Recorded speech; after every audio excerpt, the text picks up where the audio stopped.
stunning table by Taro celebrating Kargil's International Women's Day to shine a light upon trailblazing women in Sri Lanka.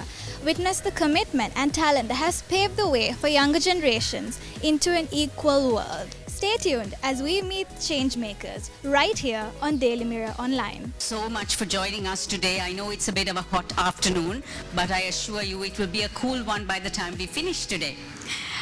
This is a one-of-a-kind festival, so welcome everyone once again, because the Kargil's International Women's Day Festival of the Changemakers was actually conceptualized and designed to showcase not just great high-achieving females, but also to get a male perspective, which we will have throughout on a couple of days of the festival.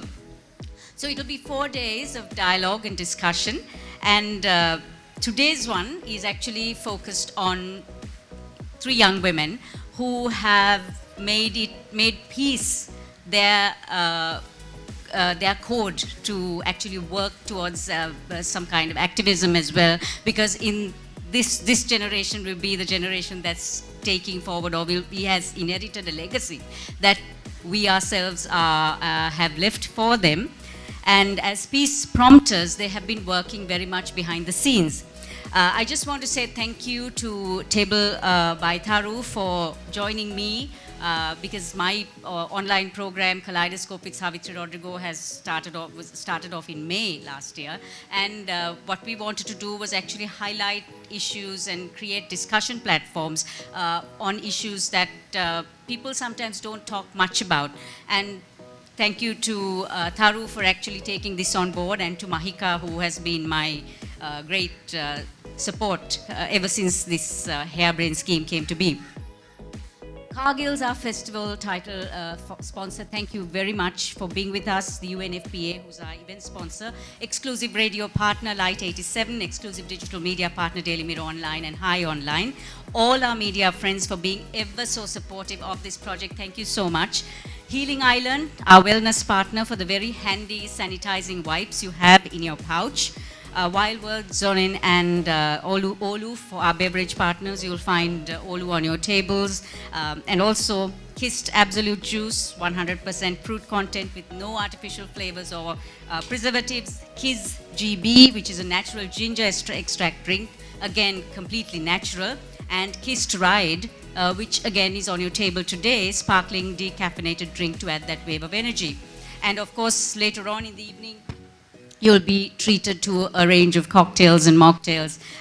21 years since the UN Security Council passed a resolution on women, peace and security, which is the UNSCR 1325 resolution. This recognized the importance of full involvement and equal participation of women promoting peace and security. We all know that women are disproportionately impacted due to conflict, and more than ever through a war, through various insurgencies and riots, it's actually women who have faced the brunt of it. But very little has changed when it came to giving women a bigger voice, a bigger presence when it comes to peace and security and reconciliation. But women are central to peace and security decisions, even though their roles as agents of change has largely remained unrecognized. But for the few women who have, like the 3 here, they have navigated language barriers, racial, ethnic, religious, and cultural demarcations beyond the gendered dimensions to facilitate a more proactive engagement. The Changemakers are in partnership with Table by Taro and Kaleidoscope. And I have the lady behind Kaleidoscope with me right here. She is also the event moderator. Hi, Savanthi. Hi. How are you doing? I'm doing good. If you could tell us a little bit about today's event. The festival per se was designed to bring together men and women on a single platform, men and women who have either instigated change or they are change makers. So today we start this 4-series event. Today's one is called the Peace Prompters, and on the 8th we have the Pioneers, as well as a male panel called the Male Perspective. On the 15th, we have the Creative Forces, and on the last day, we have the Positive Disruptors. So each one brings in a mix of experience, a mix of young people who want to have a platform to discuss things, plus the corporate men who also need to be there. And we have Block and Dino the last day because they do a lot of work on giving women space. They even dress up as women just to give that identity. And I think they have actually disrupted the way comedy works here in Sri Lanka. Truly, yes. So yes, that is the reason the festival was organized. Mahika actually was between the two of us. We sort of conceptualized this, and Tharu came on board, and we are ever so happy because look at this space; it's beautiful. That's fantastic. So peace and reconciliation, today's subject, is a very diverse topic. There are so many small subjects in the middle. If you could tackle some of them here, what would you say are a few of the most important ones? Right, so it has been sort of 11 years after the war, and we just don't seem to have moved on that platform of peace and reconciliation. As one of my panelists was saying, reconciliation is almost a dirty word now. We don't discuss it. Peace is just rhetoric. There's no meaning to it anymore. So tackling peace and reconciliation is a huge process, but there are some things that we all need to take into consideration. Peace is an individual thing. It's our responsibility. If we work towards peace in our own way, yes, we can make a difference. We may not be able to do it from a huge governance perspective, but we can do it ourselves. Secondly is education. Again, education comes from us. We can't change the formal education process, but we can let the word out and let young children, the youth know what peace is and how we actually maximize on our diversity that we have in this country and not divide it. And thirdly, I think we again as a nation put individuals in charge of our future. That's what we do with our politicians. We do not put it in perspective of institutions or the whole big governance framework. We rather vote for an individual, and we expect that person to take our future and run. They don't, because there are different agendas. So those are the three things we need to take into consideration, and at the end of the day, it all lies with us. And to discuss these topics, you have brought us a panel of exquisite judges. What can you tell us about them? So our panelist, Amalini, who was on my panel, Amalini Desera, is actually an activist who has been working on the ground with women in communities, making them change agents and allowing them to giving them a voice and a space to take that baton of peace and run. Yamini Ravindran was also brought in because she works on the platform of religious freedom and peace and reconciliation, because religion, face it or not, has been one of those divisive factors which is a hindrance to peace also.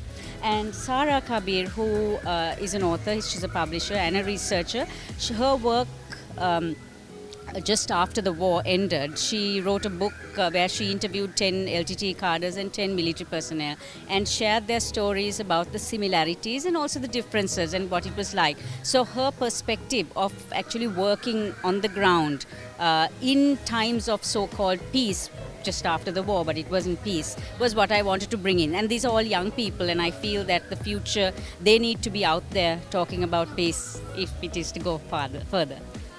Thank you. I have Savitri here again. Thank you so much, Savitri, for being here. Thank you for having me.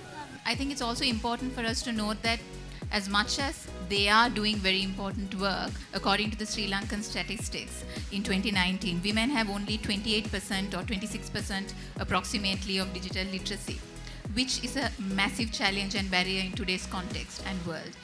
And then we also see how women have always had to fight harder in everything that we do. And be it to have access to resources or even to power.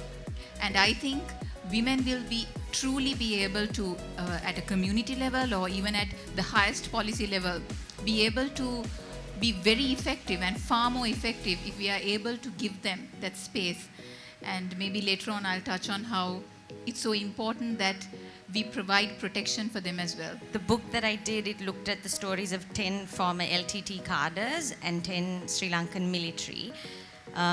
My gender aspect is not great, I have to acknowledge, because I was focusing on frontline cadres, and in the Sri Lankan military, the thing is women were not sent to the front lines most often, but with the LTTE, that wasn't the case. So one of the main things I think that was interesting to me was in speaking to the women from the LTTE in how they saw their status as very equal.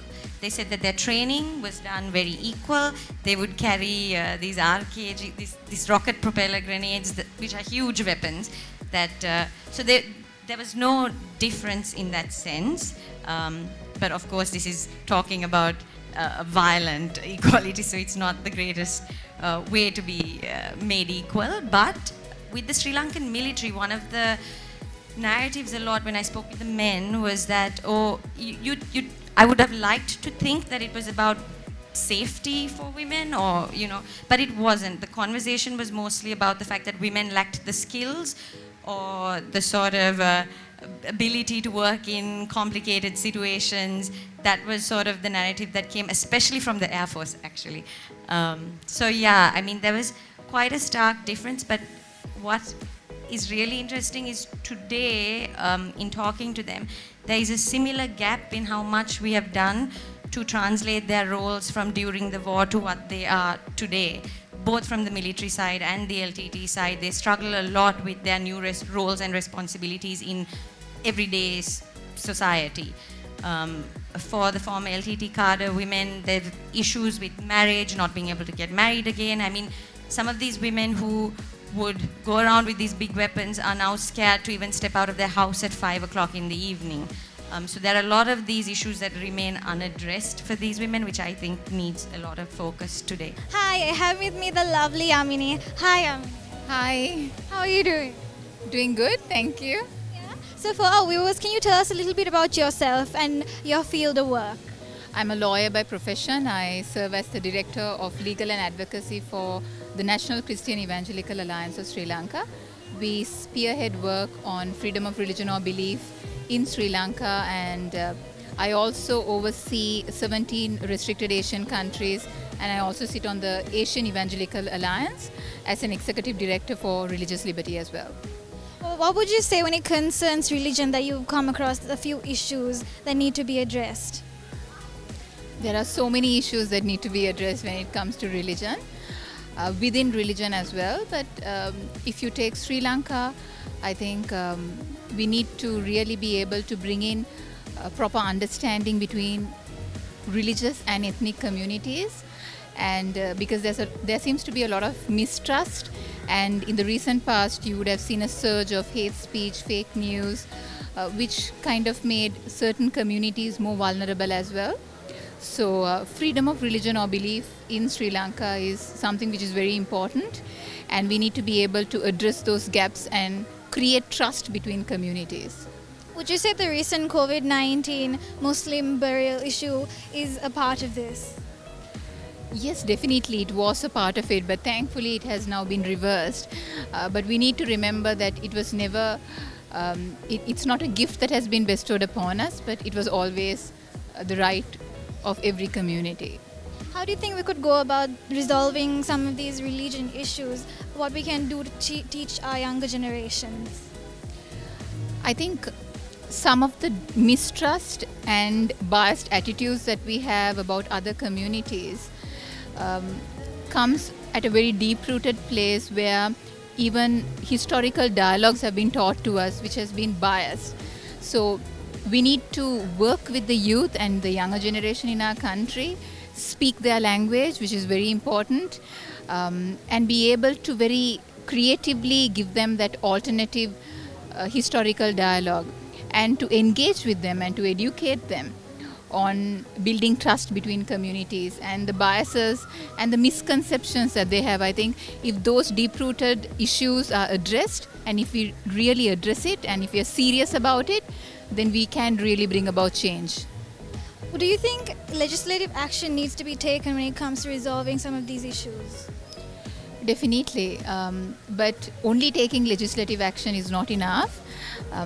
We as a country, I would say we have some very good legislation as well, as much as we have discriminatory legislations as well. So, but as much as it is important to bring about legislative protections and legislation forward in Sri Lanka to protect communities and particularly vulnerable communities, I think it's also very important for us to be very serious in its practical implementation as well.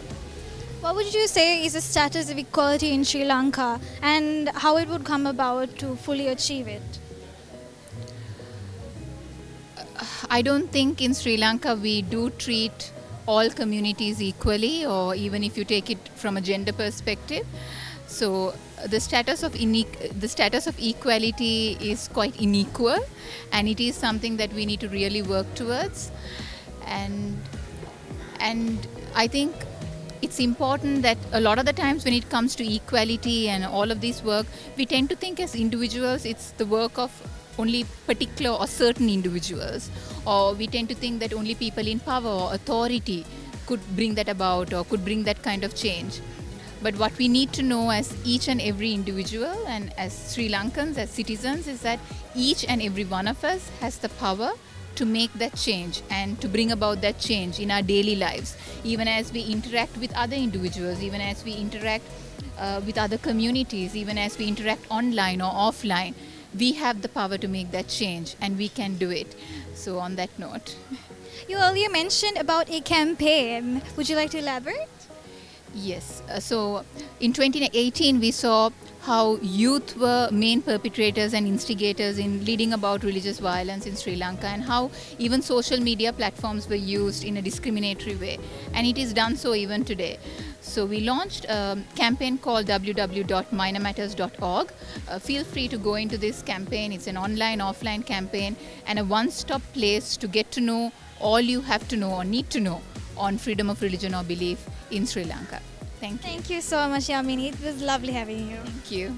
Hi, I have with me the lovely Sarah. How are you? I'm great, thank you for having me. Of course. What can you tell us about your work? Right. So I work mostly in the areas of peace building and reconciliation. Currently, I'll just speak about what I do today. Currently, I'm working on a project that focuses on Sri Lanka's post-independence history, because I believe one of the reasons we kind of see the repetitions of the same cycles in Sri Lanka is because of this lack of awareness and understanding of our history as a nation. So right now I'm focusing on a project that will take 2 years to materialize, but that is what I'm currently working on. How do you aim to tackle these issues? Since there is very little centralized mechanism at the moment for reconciliation and peace building, I think we need to think of innovative ways to create an idea of peace and a plural identity in this country. So a lot of people I know who are working on the field, they work at the grassroots level with communities, but also have these creative approaches, museums, like books, writings, poems, different creative ways in which to speak to the public about spreading an idea or language of peace. So your primary focus is peace and reconciliation, and you have an interesting backstory. If you'd like to elaborate? Sure. I really started this process, I guess, starting off talking to former LTT cadres and Sri Lankan military personnel. I spent about 2 years on the field really getting to know these people and understanding that there is so much more to their identity than just fighters these are people who have had weapons and shot at people or got shot at, but there is still so much more to each one of them, and I was able to learn a lot from them, and I thought, I translated that into a book called Voices of Peace, which helps each one of us understand 20 different people who have come from various parts of the island and who are part of the conflict. So it must have been a very complicated journey, and you must have faced so many challenges. Indeed. First, I'd like to say actually there was a positive, since we're celebrating Women's Day. I think in being a woman, there was on the field was mostly myself and 2 other women, and I think that was quite useful in the sense of the storytellers, the people we were speaking to would let down their guard a lot more. I think they felt less threatened. So there were positives, but there were, of course, challenges in the sense uninvited phone calls in the middle of the night from drunk men who have met. That happens. There's been confrontations with the CID. Nothing, 4th floor related, but some confrontations. That in this space, you have to be ready for that. What would you tell our young viewers and how they have to tackle these issues going forward? I think for the young viewers, I would say please ask the questions. Ask the questions of your parents. Ask them why was there a conflict in Sri Lanka. If they say it's because a group of people from a particular community wanted a separate state, then ask them the question, why did they feel that they couldn't belong in Sri Lanka? What made them want a separate state? For the young people, I think that's my key message. Start with asking that question from your parents or anyone elderly that you know. All right, lovely. Thank you so much for joining us. Thank you for having me. Thank you. Then I thought I want to be involved in human rights, and at that time, to be honest, I didn't think peace building or peace and reconciliation. But fortunately, and it also has a lot to do with my faith as well, because I believe in justice and peace. So I was able to get connected to an organization such as NCSL, which was very much involved in work of social transformation and freedom of religion or belief. It is then that I realized that as individuals, as much as this work is dangerous, and yes, it has its pressures and challenges, the kind of change that we can bring about as individuals, not only in our communities and in our societies, but also in other individuals' lives as well. And sometimes it can be a very small change, which may be insignificant to us, but it is a big change in that individual's life. I remember one of the first issues that came across about a little 6-year-old schoolgirl who was deprived from following her religious faith in her school. And it was a simple letter that I sent as a lawyer and took it up with the school administration. I would say on the ground, women are some of the most active in engaging with their communities, in creating conversations, in creating safe spaces. So much of what I know and I've learned, I owe to like small women's groups in whether it's in Puttalam or Jaffna or Batiklo and people like that who are on the ground, who are not just having conversations about bringing, say, Muslim and Tamil women together, but who are actively supporting maybe war widows or women who are facing domestic violence and things like that.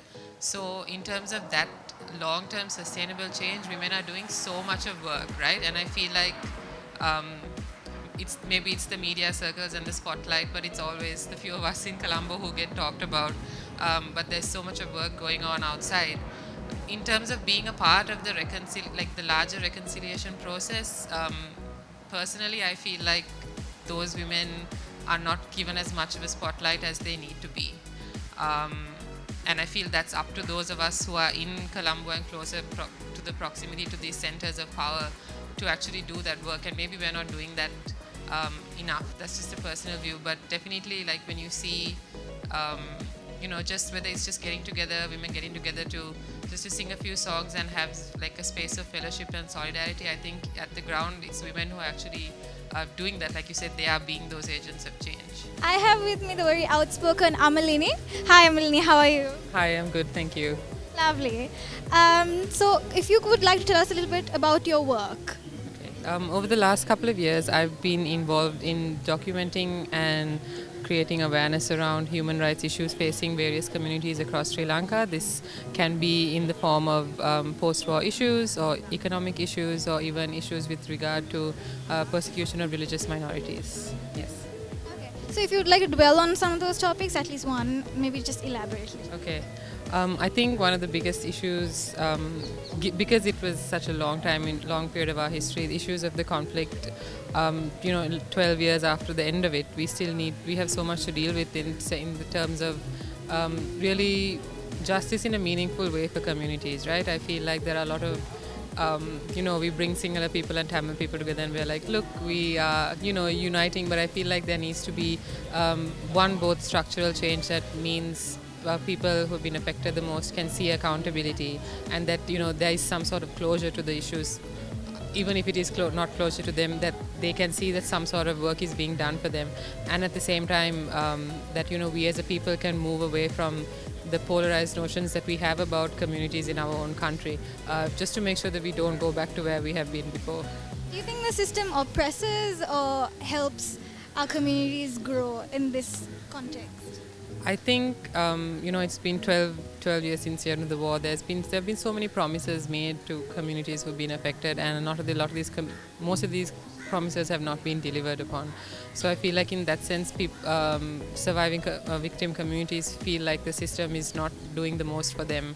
That's why they tend to look, they now look, to the international community for resolutions as opposed to, because internal mechanisms have failed them for such a long time. So I think we need to acknowledge that, and I know a lot of people will very quickly say, no, it doesn't, on paper it doesn't oppress people, but I feel like we need to think about how these processes, how the law, how, the military, how these law enforcement arms look to people, all come together to kind of create a very hostile situation. Yeah. So, what do you think during your time in the field that you've come across so many various issues? Which one thing would you say the most significant one to you as a person that you would like to just talk a little bit about? I think one of the things that I think we need to overcome is narratives and the conversations that we have, right? At the moment, we have extremely polarized narratives where you and I are competing to be heard on the same stage, whereas I feel what it really is that we have diverse experiences of whether it's the war, whether it's even COVID, and we need to be able to understand that two people's realities two communities' realities can exist at the same time. One doesn't automatically mean that, the other is erased from being. So definitely an issue that I feel like we need to address going forward is how do we hold space for the multiple narratives of life in Sri Lanka, what it means to be Sri Lankan. It means all these things mean different things to different people. So how do we respect that, and how do we use that to change society into the future? What do you think the public can do about embracing these little things and tackling these issues that we continue to face even today? Like, what can they do about that going forward? Okay. I feel like a lot of us are waiting, as much as I know that systems and structures need to change, a lot of us are waiting for it to come from the top for us to actually move and do something, right? But whereas whether it's, say, changing conversations on discrimination or how we see other communities, respecting other communities, it starts with each and every one of us, right? And each of us has something to possibly give. For example, I heard this mentioned somewhere before, I can't remember who said it, but each of us has a circle of people that only we can reach. So I may not be able to speak to person A, but you may know them, and you may have a way to communicate to them that helps them to really understand the depth and the gravity of the situation. So we are all placed in our own communities, in our families, to just, even if it's to move the conversation in the smallest way, because I feel like all those small movements should, I hope at least, move towards something bigger. But yeah, we all have a role to play, definitely. Well, that's the lovely Amalini. Thank you so much for being with us, Amalini. Thank you. Thanks. Hi, I have with me the lovely Mahika, a representative of Tharo. Hi. Hi, how How are you doing? Very good. Thank you. How did you like the session? It was lovely, very informative. Okay, great. And did you like the ambience? Yes. Okay, I'm Stunning. glad. Okay. Okay, so what is your question to me? So, what was the aim initially when you came up with this program? What was the aim for the Changemakers event? Okay, first of all, it was over breakfast, myself and Savitri. We wanted to actually have a forum where definitely we wanted to celebrate women and women who have changed or become change makers in society in their respective disciplines. However, we also wanted, in the whole idea of changing, that the whole community, not only women, but all men, women, children, everyone, to understand that there are ways and means that if we work together, there will be this gender gap that we can fill, and there will be equality. So that was the whole aim. The aim was actually for one day. But then it became so interesting, and we found so many women who have achieved in respective disciplines, who have changed the stance in their certain strengths and certain communities, that we thought it would be best for us to have a forum on each. It's a lot of work for us, but it was just worth it, because at least we changed. We gave some kind of a change, and actually we gave resilience to a lot of people. That's it. So this is a 4-part series with today talking about peace and reconciliation. What is the outcome out of each session, and what do you hope to gain by the end of this series? Okay, so we wanted each session to be as interesting and very informative, as well as some kind of a change or a result that came into being, so that somebody goes back walking away from this whole place from Table by Taru thinking, oh wow, I never thought about that. So we have next week, we have 2 sessions where we have 3 strong pioneering women in their disciplines, and then we have 3 pioneering men, leading men from global companies who are actually embracing the whole idea of women being in the forefront, and they're bringing the change. So if you don't have leadership like that, we will never have this change. So we need to have the men and actually the whole community to work together as one. So that's the reason why we decided to have 4 days of very, very informative and very, very focused on disciplines that actually people are understanding that there is a change. And so it has to be a community widespread thing. That's the reason why we decided to do 4 days. So it must have been a hectic program to organize, especially during the pandemic. So what has the preparation been like? Working with Savitri, I knew, because Savitri has been in the world of media for a long time, and she has that ability to get people to start a conversation and start a dialogue. So for me to initiate this idea towards Savitri, it just flowed down. So she started talking about it, and we did have a few conversations to the point of understanding how the plan is going to work. But then when you have Taru, Nayantara Fonseca, who's my mentor, when she has that whole idea of events and innovative events, it was so easy for us to get this whole thing going. So the inspiration comes from 2 strong women. There you go. So it was very easy. It's a lot of nitty-gritties, but it was not actually a very hard thing, but it was more productive. And I felt we needed to do this because there was nobody doing it, and we needed to show people in the community that all these COVID situations, we of course are sticking to all those guidelines, but at the same time, we need to be resilient and hope for the best, because I never considered 2020 a bad time. It was a positive vibe for a lot of us, for us to actually realize what is important to us, all of us. So I think this is a time for us to reflect and state, to move forward into good times. So there we have Mahika. Thank you so much, Mahika, for joining us. For being part of the event. I was truly inspired. It was great. And I hope to see you on the 8th. Absolutely. Thank you so much. Thank you. That is the wrap. I hope you are as inspired as I am. Thank you for tuning in. This was the Cargill's International Women's Day Festival, The Changemakers. I am Ninuri Asalia, and this is Daily Mirror Online.